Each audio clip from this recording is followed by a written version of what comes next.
Hi, and welcome back to my channel. Today my book review is on Never the Roses by Jennifer K.Lambert.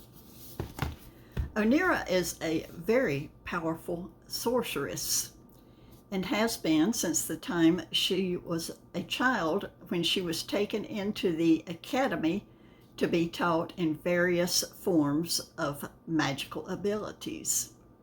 But this is not done as an altruistic teaching institution.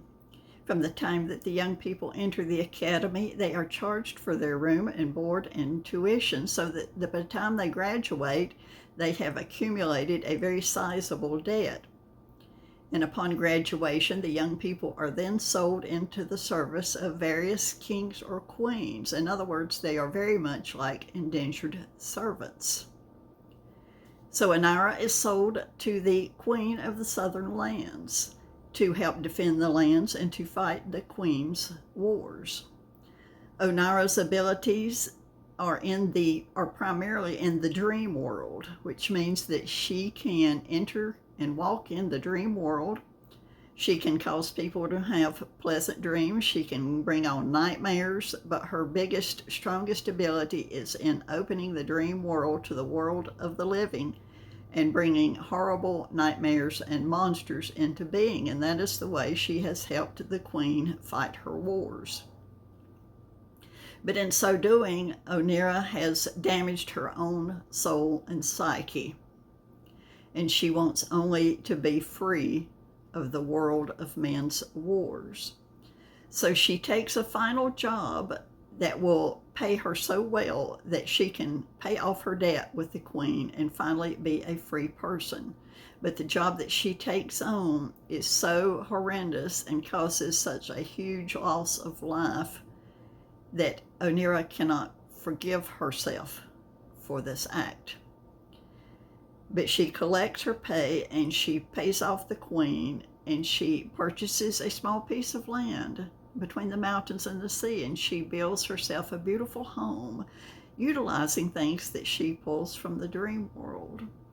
And she places wards around her home and her property so that no one can ever approach her again.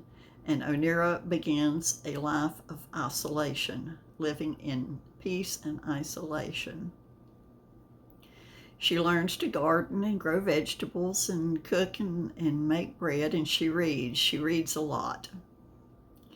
And for a time, this isolation and the life she has chosen allows her to heal somewhat, although she is never able to forgive herself for what she has done in the past. But a time comes when Onira realizes that she has grown somewhat lonely. And out of the blue, some animal companions start coming to her. She doesn't look for them or call them out of the dream world. They just appear as if they know that they are needed. And the first one to appear to her is a dread wolf that she names Bunny. After that, a magical kestrel appears to her as Scylla. And then after that, a cat with magical abilities, Lady Mariah, appears to her. And these animals give Onira a great deal of companionship and comfort. And so her life continues, and then she realizes that she has completely read all of the books in her library. She has read some of them many times, and she wants something new to read. And she has always heard of the library, the extensive library of the sorcerer of the Northlands, Styranos Stormbreaker. Onira has never met Styranos, but she has always known of him because he has served the same function for the King of the Northern Lands as she previously served for the Queen of the Southern Lands.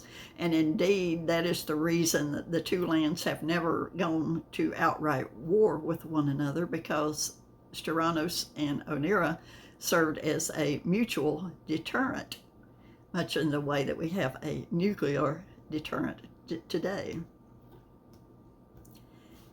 So Onira waits till nighttime when everyone is asleep, and she enters the dream world and pops out in the library of Steranos, and she is able to determine which is the book that he was most recently reading, which book he had last handled.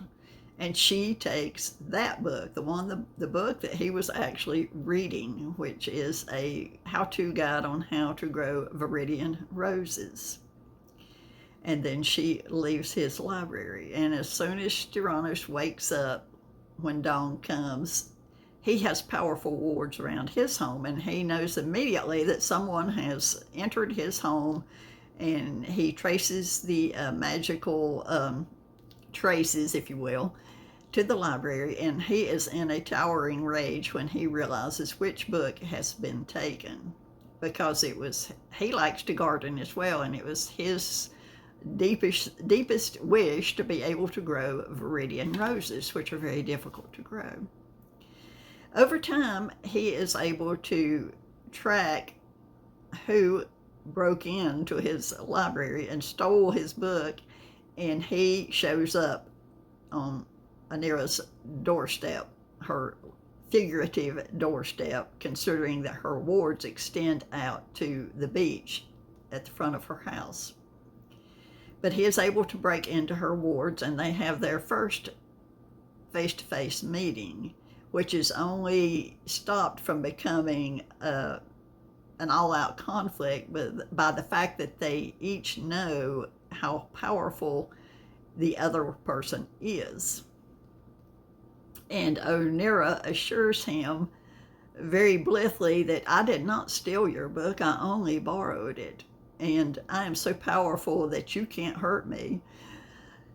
And so as they speak, they each calm down, or at least Steranos calms down, and they talk for a while, and he leaves. But during their conversation, Steranos realizes that he has fallen head over heels madly in love with Onira. She fascinates him in every way. Everything that she says, her actions, her outlook on life, everything about her just fascinates him. And so they part for the time being.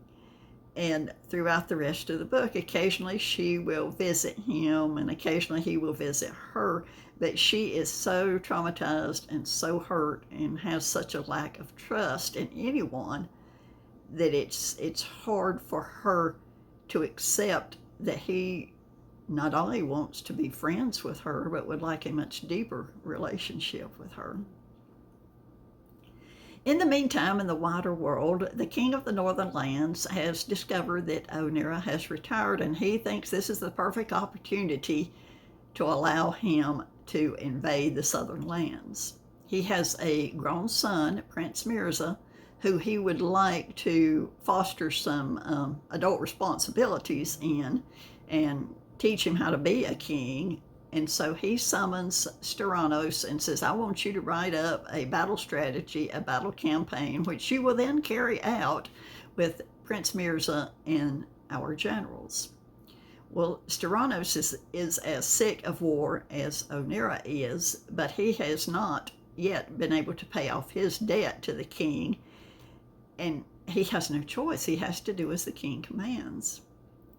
And he can only think of one way of putting a stop to this, and he approaches Onira and asks her to return temporarily to the southern queen and to her position with the queen. He knows that this is asking almost too much of Onira. He knows that it will destroy the vow that she made to never hurt anyone again, and that it will disrupt her peaceful, beautiful lifestyle. But he thinks that if Onira returns to the southern queen, that the northern king will hear of this, and his fear of Onira's powers will be so great that he will cancel the invasion. But things don't work out as Steranos has hoped. The king dies, and Prince Mirza, being the entitled, spoiled brat that he is, that no one has ever said no to, he says no, the campaign and the invasion will continue. So the only thing that Onera can think of to bring this all to an end is to kill Prince Mirza. And of course, she has made a vow to herself that she will never kill another living being. She doesn't even eat meat because of her fear of harming living things. But she enters the dream world and goes to the palace of Prince Mirza. And once she sees him, she can't bring herself to commit a normal type of murder. She sees him as the young man that he is, who is as much a victim of his upbringing as she and Styranos have both been victims. So she detaches his dreaming mind from his living body, so that his body will be in a comatose state and his mind will be forever trapped in the dream world. And then Onera returns home.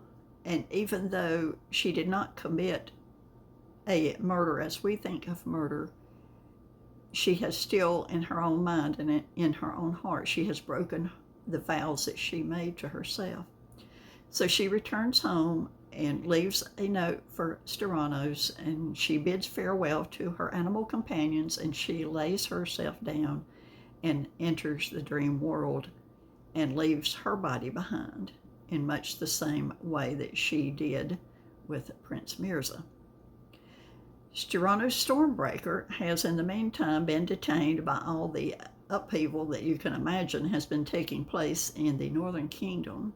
So it takes him a while to disentangle from those events, and he makes his way to Onera's home, and he knows in his heart, before he even arrives, he knows what she has done.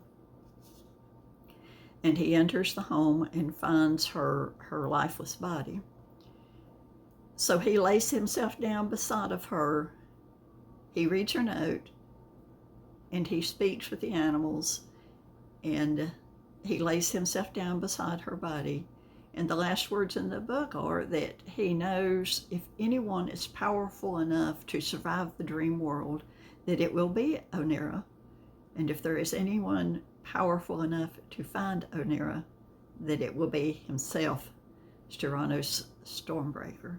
And that is how the book ends. It is a beautiful, well-written, lyrical book, a very much a fairy tale story. It reminded me a lot of the story of Romeo and Juliet, and somewhat of the story of Snow White. I wanted to show you the end pages on this book. It has beautiful sprayed end pages, page ends. I hope you have enjoyed this review of Never the Roses by Jennifer K.Lambert. Thank you for watching.